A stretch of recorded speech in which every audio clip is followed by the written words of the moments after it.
kekasihnya sampai 100, nyebut utang bisa. No cowok nyebut kekasih bisa, nyebut utangnya 1. Berarti yang sampean adi takoki pangeran. Kowe nyebut kekasihku piro bisa, nyebut utang 1, dasar rayu utang ngono-ngono kan.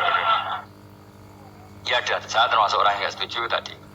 Jadi kalau redaksi sholawat cari yang mujinya Nabi lebih lebih banyak. Karena itu nanti lebih diridhoi Allah Ta'ala.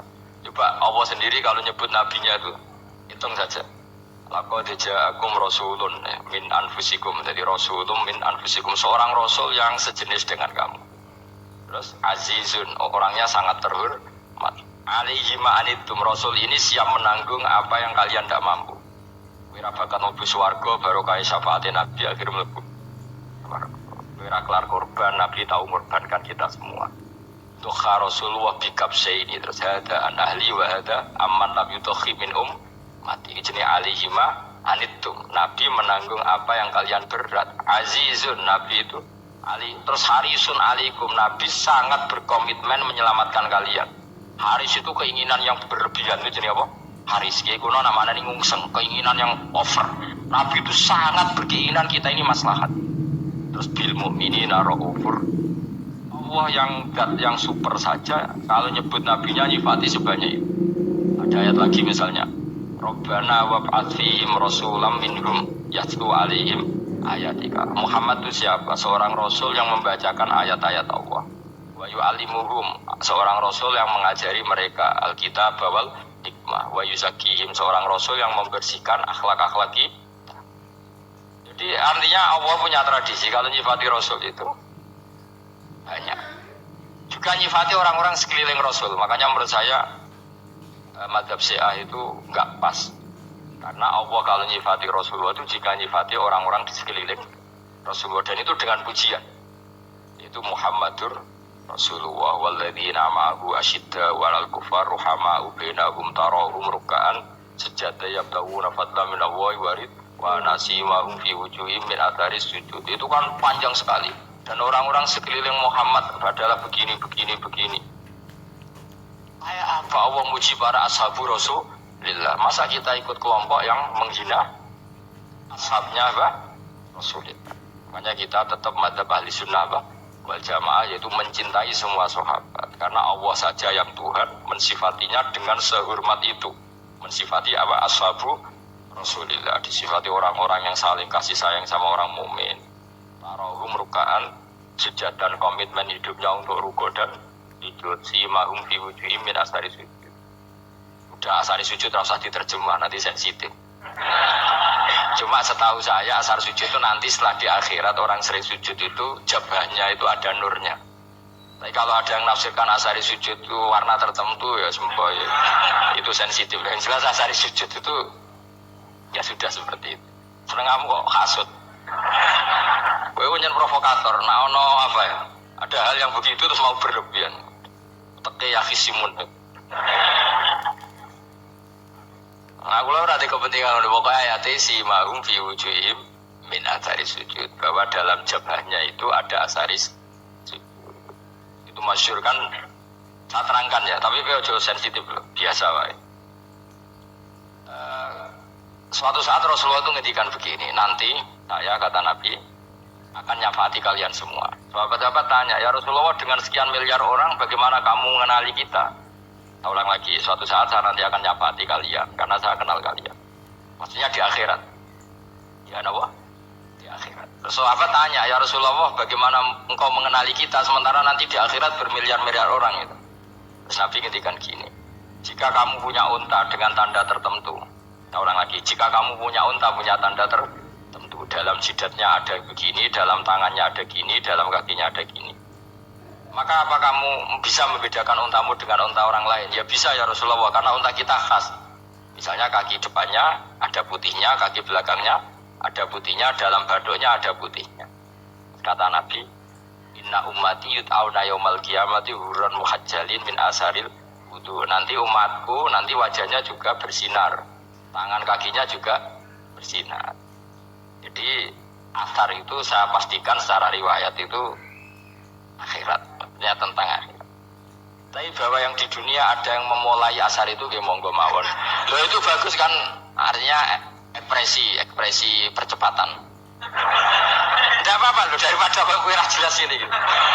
Maksudnya ya orang ngetok ya pancen jarang sujud tenan. Wis ora usah sensitif, tapi yang jelas ya nanti. Ya soben kiamat ruang samu. Nanti hisab itu nanti kalau hitung hanya sekitar 3 jam. Hisabnya sak dunia itu hanya sekitar, karena malaikat tuh tidak kesulitan sama sekali. Tak warai ya. Ini nggak akan salah saya dalam hal ini karena riwayatnya sahihah. Kenapa hisab itu hanya butuh rubu'un nahar, 1/4 dari siang enggak? Anggap saja siang itu 6 jam atau 12 jam itu aja terserah. Kalau 12 paruhnya akan 6 ya. Seperti 1/4-nya berarti 3. Itu gini. Jadi nanti di mahsyar itu kan yauma tabyaddu wujuh wa taswaddu wujuh. Yaudah yang kafir itu gelap, hilang. Wajahnya, tubuhnya semuanya gelap. Yang mukmin itu semuanya terang. Jadi sudah yang tabyaddu wujuh wa taswaddu wujuh otomatis terus nyingkap. Terus pergerakannya itu delala yang tabyaddu wujuh itu ke kanan, yang taswaddu wujuh ke kiri. Maka kamu jangan punya sinar yang kelap-kelip, nanti kena bego yang karena gak jelas tadi.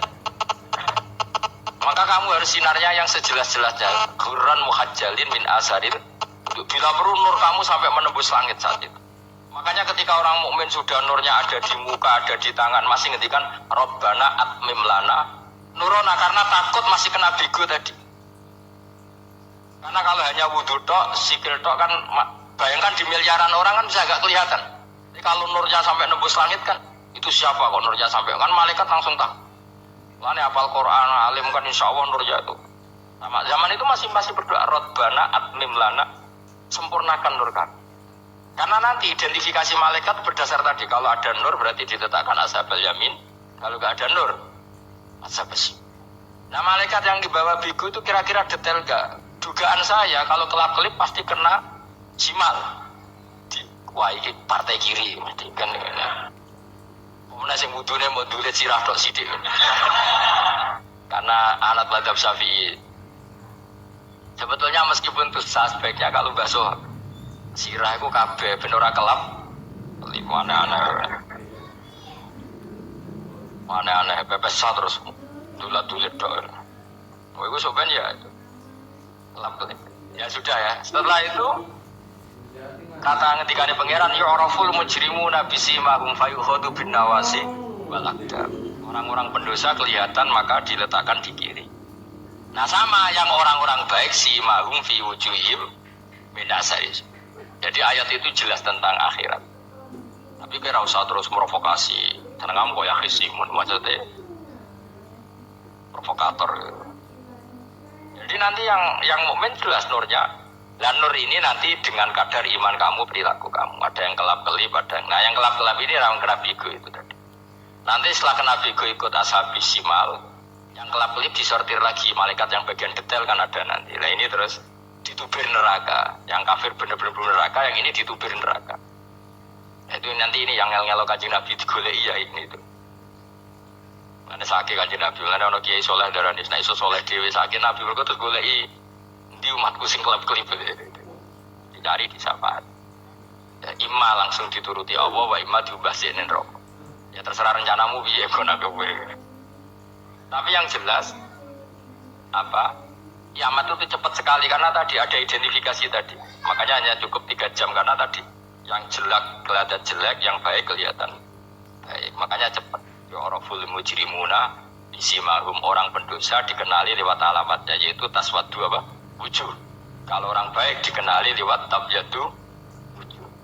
Nah terus setelah nyingkir, ini ngono tak warai kiamat. Setelah nyingkir itu faduri babenahum bisuril lahu bab. Setelah tersingkir tadi terus lalu ada pintu penghalang, pintu pemisah. Nah pintu pemisah tadi yang sisi kanan langsung jadi surga, yang sisi kiri jadi neraka. Itu disebut faduri babenahum bisuril lahu bab batinu fi rahmatu wa dhahiruhu min qibalihil adab. Yang pintu arah kanan otomatis wilayah surga, yang pintu kiri otomatis wilayah neraka. Nah, problemnya ketika penutupan pintu itu, yang kelap-kelip itu katut kemana ini yang makanya kamu jangan malok partai yang apa? Kelap-kelip yang nggak jelas tuh koalisi kemana ya? Kalau partai besar kan iso nyalon presiden, partai kecil ini kan ikut mana ini kan? Tinggal sore 1%, 2% ini kan repot. Coba misalnya nur kamu 2%, berarti gelap kamu kan 90 berapa persen. Kira-kira malaikat mengkategorikan kemana coba? Ayo jawab.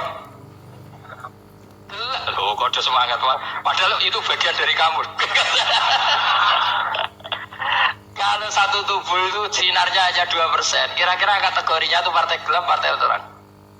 Kode semangat kok ya dulu. Berarti kegaruk kemana? Kiri. Tapi bisa saja malaikat cara berpikir gini. Tapi kok ada cahayanya ya? Padahal kata Allah, yang bercahaya ashabul yamin. Kan gak ada bilang cahaya terang. Bisa saja malaikat alhamdulillah berpikir begitu.